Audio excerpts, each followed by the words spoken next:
Jusqu'à présent, Marie de Sales a beaucoup illustré des livres pour enfants autour d'histoires plutôt joyeuses et humoristiques.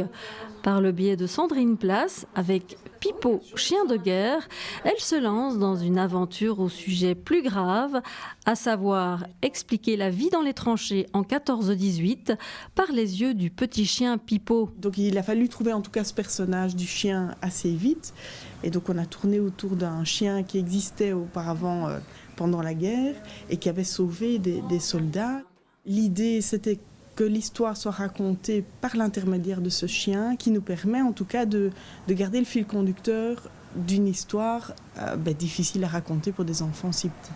Alors ça nous permet aussi pendant l'histoire de parler de sujets comme la mort, comme justement l'engagement de tous ces soldats vers une mission qui finalement les dépassait aussi, de comprendre un petit peu la guerre c'est quoi, est-ce qu'aujourd'hui on est peut-être dans une période plus calme, mais on essaye de dire que ça n'arrivera peut-être plus jamais, on essaye en tout cas d'y croire. Le chien sert donc à canaliser les émotions.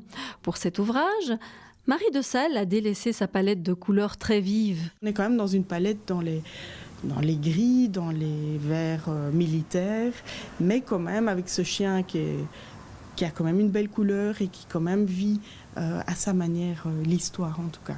Et puis il y a quand même une note positive, c'est qu'à la fin, tout le monde n'est pas mort et ce chien est tout à fait vivant et ça c'est une question qui revient souvent des enfants, est-ce que le chien va mourir ou pas?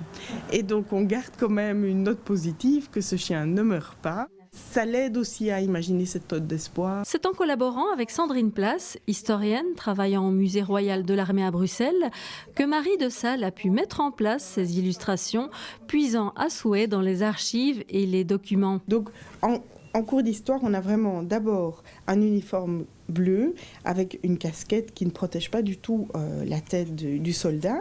Par après, en cours d'histoire, on a vraiment un uniforme avec un casque et une couleur kaki. Donc ça change et ça c'est tous des détails évidemment que Sandrine m'a aidé à placer dans l'histoire. Et deux éléments que je dirais intéressants aussi, c'est par exemple le masque à gaz qui commence avec une simple bande de tissu qui était un petit peu les moyens du bord et puis qui devient quand même en cours de guerre, on va dire, un masque à gaz beaucoup plus performant et qui leur permet quand même de résister un peu plus aux attaques de gaz.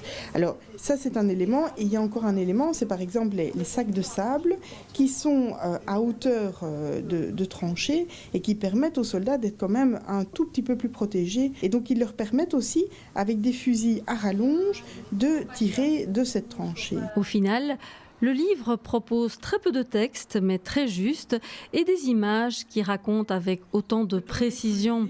Enfants, mais aussi adultes et enseignants devraient y trouver leur contentement.